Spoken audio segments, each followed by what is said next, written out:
নারায়ণগঞ্জের রূপগঞ্জ উপজেলা সদর ইউনিয়ন শ্রমিক দলে মনির হোসেন ভূঁইয়াকে ভারপ্রাপ্ত সভাপতি করায় ফুলেল শুভেচ্ছা ও সংবর্ধনা দিয়েছে স্থানীয় শ্রমিক দলের নেতাকর্মীরা। ২৮ সেপ্টেম্বর রাতে উপজেলার টেকনুয়াদ্দা এলাকায় দলটির অস্থায়ী কার্যালয়ে এ সংবর্ধনা দেওয়া হয়।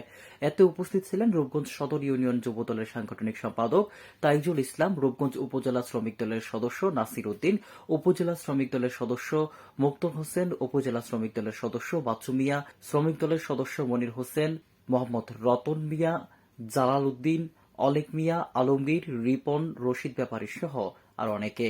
এ সময় রূপগঞ্জ সদর ইউনিয়ন শ্রমিক দলের ভারপ্রাপ্ত সভাপতি মনির হোসেন নেতাকর্মীদের উদ্দেশ্যে বলেন, আমাকে যে গুরুত্বপূর্ণ দায়িত্ব দেয়া হয়েছে সেই দায়িত্ব পালনে আপনাদের সহযোগিতা প্রয়োজন।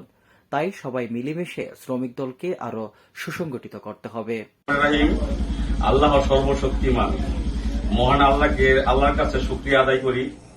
আমরা রূপগঞ্জ উপজেলা শ্রমিক দলের সভাপতি সাইদুল ইসলাম ভাই, রূপগঞ্জ উপজেলা শ্রমিক দলের সাধারণ সম্পাদক আজিমুল ভাই ও রূপগঞ্জ উপজেলা শ্রমিক দলের সিনিয়র সভাপতি ওমর ভাই, তারা রূপগঞ্জ ইউনিয়ন শ্রমিক দলের যে ভারপ্রাপ্ত সভাপতি আমাকে দায়িত্ব দিয়েছেন, সেই দায়িত্ব যে আমি পালন করতে পারি এবং ৯টা ওয়ার্ড থেকে আপনারা যারা এখানে আমাকে সম্বর্ধনা জানাচ্ছেন তাদেরকে আমি আমার মন থেকে কৃতজ্ঞতা প্রকাশ করি এবং তাদেরকে নিয়ে আমি আপনারা যারা অনুপ্রেরণা দেন তাহলে আমি রূপগঞ্জটাকে সুসংগঠিত করতে চাই।